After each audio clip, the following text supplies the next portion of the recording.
বিসমিল্লাহির রহমানির রহিম। সূরা আম্বিয়া মক্কি আয়াত ১। বিল্লাহি মিনাশ শাইতানির রাজিম। বিসমিল্লাহির রহমানির রহিম। সূরা আম্বিয়া মক্কি আয়াত ১। মানুষের হিসাব নিকাশের সময় আসন্ন, কিন্তু ওরা উদাসীনতার মুখ ফিরিয়ে রয়েছে। যখন ওদের নিকট ওদের রব কোনো নতুন উপদেশ আসে, ওরা তো কৌতুক কচ্ছলে শুনে। ওরা অন্তরে থাকে অমনোযোগী। জালেমরা গোপনে কানাঘুষা করে। এ তো তোমাদের মতো একজন মানুষ। তবু কি তোমরা দেখে শুনে জাদুর কবলে পড়বে? রাসূল বলল, আকাশ মন্দির ও পৃথিবীর সমস্ত কথাই আমার রব অবগত আছেন এবং তিনি শ্রবণকারী মহাজ্ঞানী। বরং ওরা বলে ইহা ওদের কল্পনা, হয় সে এ উদ্ভাবন করেছে, না হয় সে একজন কবি। অতএব সে এরূপ নিদর্শন আনুক, যেরূপ নিদর্শন পূর্ববর্তীগণ এনেছিল। এদের পূর্বে যত জনপদ আমি ধ্বংস করেছি, ওরা অধিবাসীরা বিশ্বাস করত না। তবে কি এরা বিশ্বাস করবে? তোমার পূর্বে আমি প্রত্যাদেশ মানুষ পাঠিয়েছিলাম। তোমরা যদি জানো তবে কিতাবীদের জিজ্ঞাসা করো। এবং আমি তাদের এমন দেহ বিশিষ্ট করিনি যে তারা হার্য ভক্ষণ করত না, তারা চিরস্থায়ী ছিল না। অতঃপর আমি আমার ওয়াদা পূর্ণ করলাম এবং যাদের ইচ্ছা রক্ষা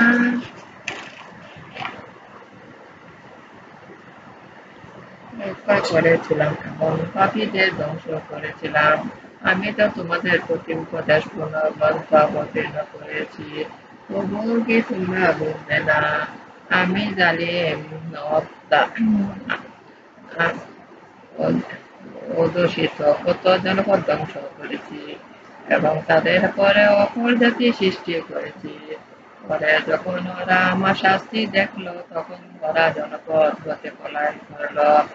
বলা হয়েছিল পলায়ন করো না এবং দুঃখ সম্ভার ও আবার গৃহ ফিরে এসো, যাতে এ বিষয়ে তোমরা জিজ্ঞাসিত হতে পারো।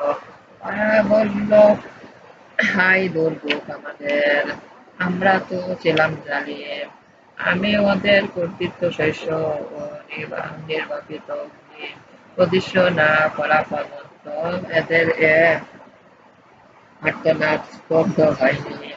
আকাশ ও পৃথিবী এবং যা উভয়ের অন্তর্বর্তী, তা আমি ক্রিয়াস্থলে সৃষ্টি করিনি। আমি যদি চিত্ত বিনোদনের উপকরণ সৃষ্টি করতে চাইতাম, তবে নিজ হতে আমি তা করতাম। আমি তা করিনি, কিন্তু আমি সত্য দ্বারা মিথ্যার উপর আঘাত হানি, যা মিথ্যাকে চূর্ণ বিচ্ছিন্ন করে দেয় এবং তৎক্ষণাৎ মিথ্যা নিশ্চিত হয়ে যায়। দুর্ভোগ তোমাদের, তোমরা যা বলছো তার ভিন্ন। আকাশমণ্ডলী ও পৃথিবীতে যারা আছে তারা তার ঘনিষ্ঠ, তার উপাসনায় অহংকার এবং ক্লান্তি বোধ করে না। তারা দিবারাত্রি বিরামহীন তার পবিত্রতা ও মহিমা ঘোষণা করে। তারা শৈথিল্য করে না। ওরা মাটির তৈরি যেসব দেবতা গ্রহণ করেছে, সেগুলো সে মৃত্যুকে জীবিত করতে সক্ষম। যদি আল্লাহ ব্যতীত এ দুইয়ের মধ্যে বহু উপাস্য থাকত, তবে উভয়ই ধ্বংস হতো। তাদের বর্ণনা হতে আরশের অধিপতি পবিত্র মহান, তিনি তার কর্মে জিজ্ঞাসিত হবেন না, বরং ওরাই জিজ্ঞাসিত হবে। ওরা কি তাকে যারা ভিন্ন উপাস্য গ্রহণ করেছে, বলো প্রমাণ উপস্থিত করো। এটি আমার সঙ্গে যা আছে তার জন্য উপদেশ, এটি উপদেশ ছিল পূর্ববর্তীদের জন্য। কিন্তু ওদের অনেকে প্রকৃত সত্য জানে না বলে ওরা বিমুখ হয়েছে। তোমরা তোমার পূর্বে আমি রাসূলগণকে প্রত্যাদেশ করেছি যে আমি ছাড়া কোনো উপাস্য নেই, তাই তাই আমারই উপাসনা করো। ওরা বলে দয়াময় সন্তান গ্রহণ করেছেন, তিনি পবিত্র মহান, বরং তারা তো তার সম্মানিত দাস। তারা আগে বেড়ে কথা বলে না, তারা তো তার নির্দেশ মতো কাজ করে। তাদের সম্মুখে ও পশ্চাতে যা কিছু আছে তা তিনি অবগত। তারা সুপারিশ করে শুধু ওদের জন্য, যাদের প্রতি তিনি সন্তুষ্ট, এবং তারা তার ভয়ে ভীত অসুস্থ। তাদের মধ্যে যে বলবে আমি উপাস্য তিনি ব্যতীত তাকে আমি শাস্তি দিব জাহান্নামে। এভাবে আমি জালিমদের শাস্তি দিয়ে থাকি। অবিশ্বাসীরা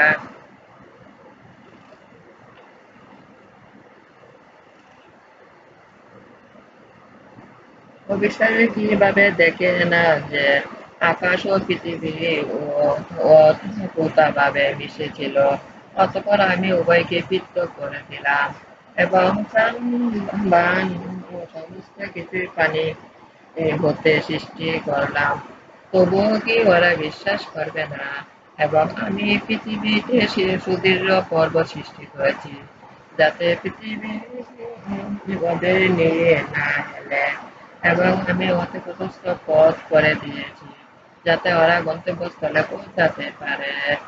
এবং আকাশকে করেছি সুরক্ষিত চাঁদ, সুতরাং ওরা আকাশ স্থিত তার নির্দেশনাবলী হতে মুখ ফিরিয়ে নেয়। আল্লাহই দিন ও রাত এবং সূর্য ও চন্দ্র সৃষ্টি করেছেন, প্রত্যেক নিজ নিজ কক্ষে বিচরণ করে। আমি তোমাদের পূর্বে কোনো মানুষকে অন্তর্জীবন দান করিনি, সুতরাং তোমার মৃত্যু হলে ওরা কি চিরজীবিত হবে? জীব মাত্রই মরণশীল। আমি তোমাদের মন্দ ও ভালো দ্বারা পরীক্ষা করি, এবং তোমাদের প্রত্যাবর্তন আমার নিকট।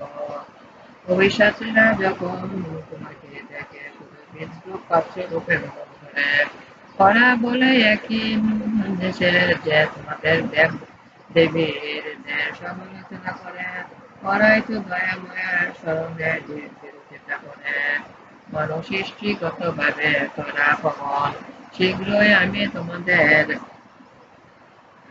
তোমাদের আমার নির্দেশাবলী দেখাবো, তাই তাড়াহুড়ো করো না।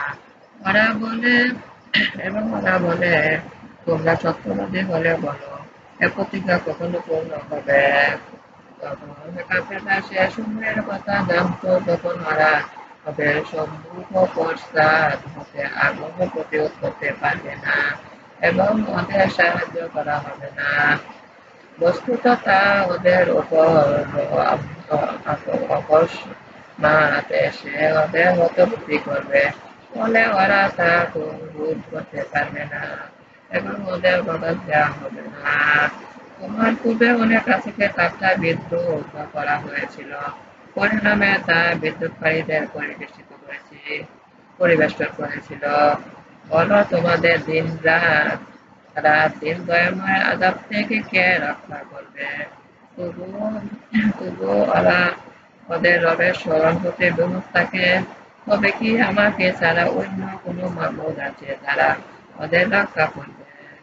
এরা তো নিজেরা সাহায্য করতে পারে না, এবং আমার বিরুদ্ধে ওদের সাহায্যকারী থাকবে না।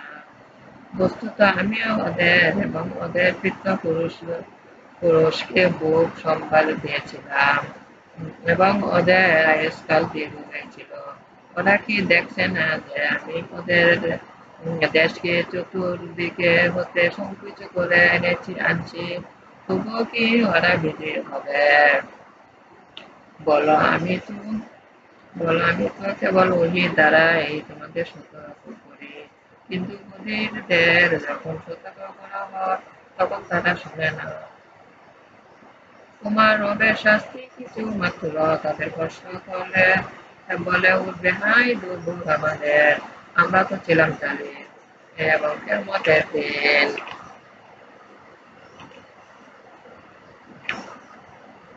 কিয়ামতের দিন আমি ন্যায় বিচার মান্য স্থাপন করব। সুতরাং কারো প্রতি কোনো বিচার করা হবে না। এবং যদি তিল পরিমাণ ওজনেরও ওজনও কাজ হয় তবুও তা আমি উপস্থিত করব। হিসাব গ্রহণকারী রূপে আমি যথেষ্ট। আমি অবশ্যই মুসা হারুনকে ফরমান দিয়েছিলাম, যা আলো ও উপদেশ সাবধানের জন্য। যারা না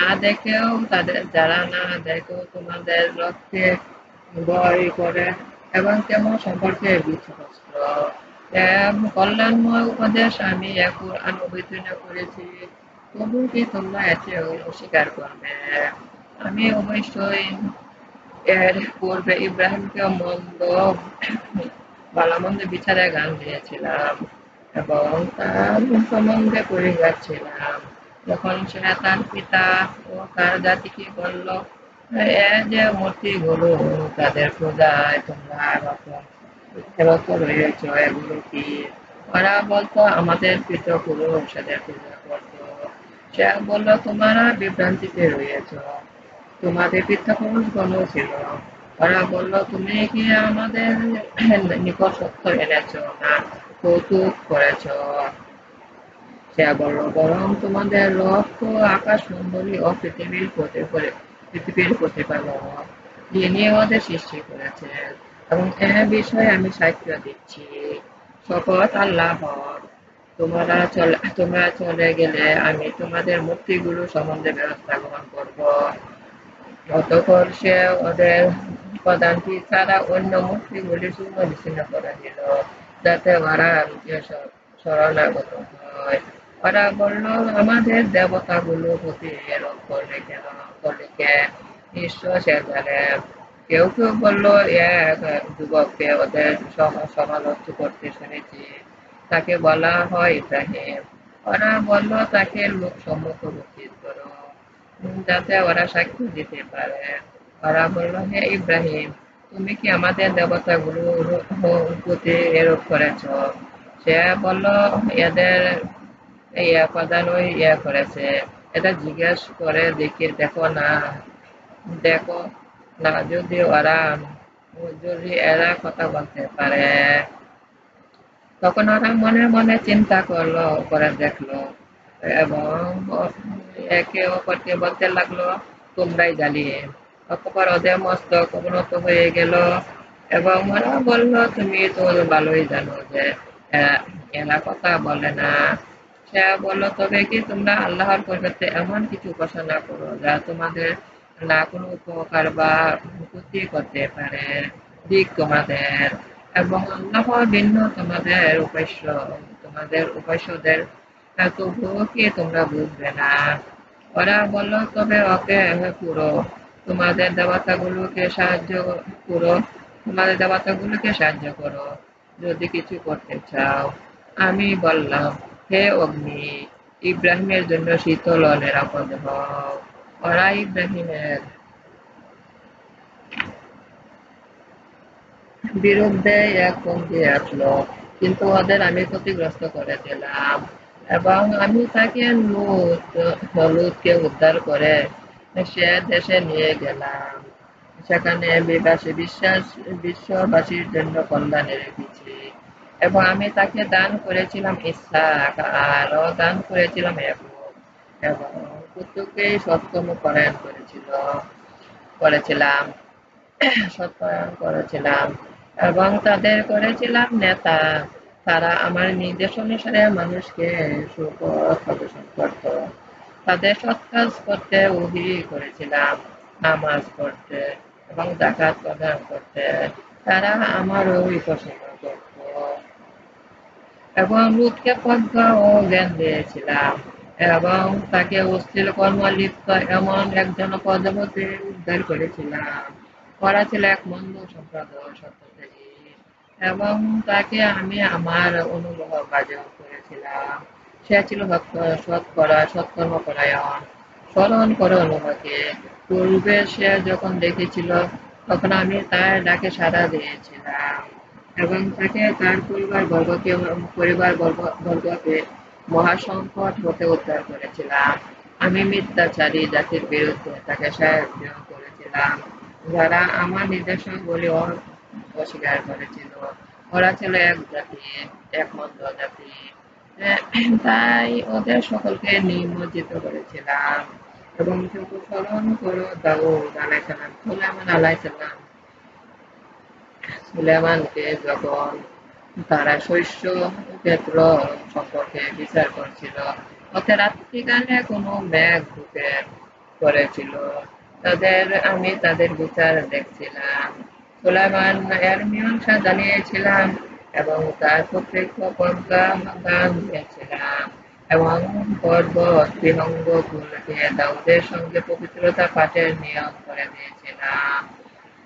আমি ছিলাম এক কর্তা।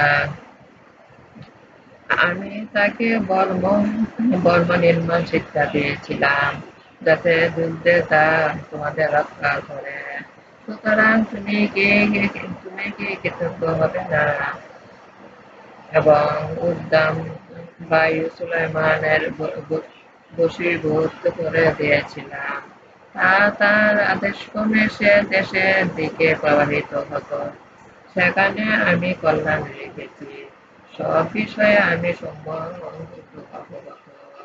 এবং শয়তানদের মধ্যে কিছু তার জন্য দুপুরে কাজ করত। এ ব্যতীত তার অন্য কাজও করত। আমি ছিলাম তাদের তত্ত্বাবধায়ক। স্মরণ করো আইয়ুব যখন তার রবকে দেখেছিল। আমি দুঃখ ও কষ্ট করেছি। তুমি তো দয়ালু, মধ্য শ্রেষ্ঠ দয়ালু। তখন আমি তার ডাকে সাড়া দিয়ে তার দুঃখ কষ্ট দূরীভূত করেছিলাম। তাকে তার পরিবার পরিজন ফিরিয়ে দিয়েছিলাম এবং তাদের সঙ্গে তাদের মতো আরো দিয়েছিলাম। স্মরণ করো ইসমাইল, ইদ্রিস, বদর, ফিকল, এর কথা। তাদের প্রত্যেক ছিল ধৈর্যশীল এবং তাদের আমি অনুগ্রহ বাদন করেছিলাম। তারা ছিল সৎকর্ম পরায়ণ। এবং স্মরণ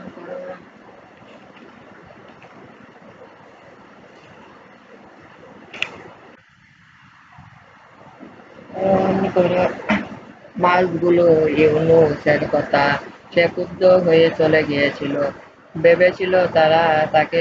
ভেবেছিল তাকে সংকটে ফেলবে না। পরে সে অন্ধকারে ওকে ডাকলো, তুমি ব্যতীত কোনো উপাস্য নেই, তুমি পবিত্র। নিশ্চয় আমি জানি। আমি তার ডাকে সাড়া দিয়ে তাকে দুশ্চিন্তা হতে মুক্তি দিলাম এবং এভাবে আমি বিশ্বাসীদের উদ্ধার করি। স্মরণ করো জাকারিয়ার কথা, যখন সে রবকে জিজ্ঞেসছিল, হে আমার রব, আমাকে নিঃসন্তান রেখো না, তুমি তো চূড়ান্ত উত্তরাধিকারী। তখন তার ডাকে সাড়া দিয়ে তাকে দিয়েছিলাম ইয়া এবং এর জন্য তার স্ত্রী বন্ধুত্ব মুক্ত করেছিলাম। তারা সব কাজে প্রতিযোগিতা করে আমাকে ডাকত, আশা ও বিতের সাথে, এবং তারা ছিল আমার কাছে বিনীত। স্মরণ করো যে সে নারীকে যে নিঃসন্দিগ্ধকে রক্ষা করেছিল। পরে তার মধ্যে আমি তার এক আত্মাকে খুঁজ পেয়েছিলাম এবং তাকে তার পুত্রকে বিশ্বাসীর জন্য নির্দেশন করেছিলাম। এই যে তোমাদের জাতি, এ তো একই জাতি এবং আমি তোমাদের রব, তাই আমার বন্দেগী করো। কিন্তু মানুষ নিজেদের কর্মে বিবাদ সৃষ্টি করেছে, কিন্তু সকলকে আমি আর দিকে ফিরতে হবে। তাই মুমিন হয়ে সৎকর্ম করলে তার কর্ম প্রচেষ্টা আগ্রহ হবে না এবং আমি তা লিখে রাখি। এ সম্ভব নয় যে যে জনপদকে আমি ধ্বংস করেছি তার অধিবাসী বিন্দু ফিরে আসবে, যে পর্যন্ত না এদুক মানুষকে ছেড়ে দেওয়া হবে এবং ওর প্রতি উচ্চ ভূমি হতে ছুটে আসবে। অমোঘ প্রতিশ্রুতিকাল আসন্ন বলে অবিশ্বাসীদের চক্ষু স্থির হয়ে যাবে। ওরা বলবে, হাই দুর্ভোগ আমাদের, আমরা তো এ বিষয়ে উদাসীন ছিলাম, বরং আমরা জালিম ছিলাম।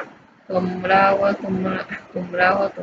যাদের উপাসনা করো সেগুলো তো জাহান্নামের ইন্ধন, তোমরাই ওতে প্রবেশ করবে।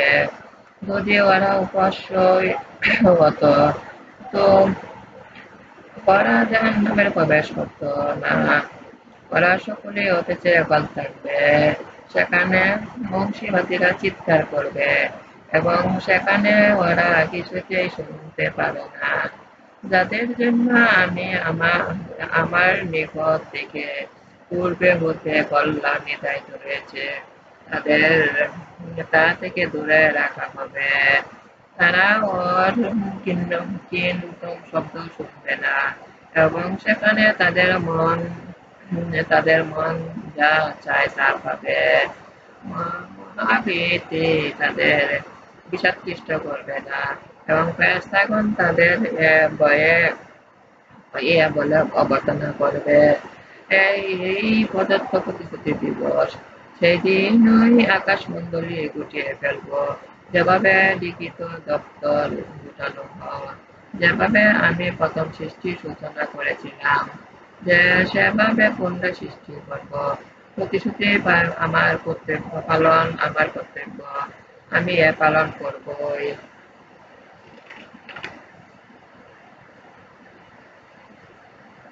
জবর গ্রন্থে উপদেশ উল্লেখের পর আমি গ্রন্থ লিখে দিয়েছি যে আমার যোগ্যতা সম্পন্ন দাসগণ এই পৃথিবীর অধিকারী হবে। এতে সে সম্পাদনের জন্য বাণী রয়েছে যারা উপাসনা করে। আমি তোমাকে বিশ্ব জগতের প্রতি রহমত রূপে পাঠিয়েছি। বলো আমার প্রতি ওহী হয় যে তোমাদের উপাস্য একমাত্র প্রভু আল্লাহ। সুতরাং তোমরা মুসলমান হয়ে যাও। তবে ওরা গ্রহণ না করলে বলো আমি তোমাদের যথাযথভাবে জানিয়েছি এবং আমি জানি না যে বিষয়ে তোমাদের সতর্ক করা হয়েছে তা আসন্ন না দূরবর্তী। তিনি জানেন যা কথায় ব্যক্ত এবং যা তোমরা গোপন করো। আমি জানি না, হয়তো এ অবকাশ তোমাদের জন্য এক পরীক্ষা এবং কিছুকালের জন্য জীবন জীবনোপভোগ। রাসূল বলেছিল যে আমার রব ন্যায় বিচার করো, আমাদের রব খুব দয়াময়। তোমরা যা বলেছ সে বিষয়ে তিনি সাহায্যস্থল। আয়াত 112।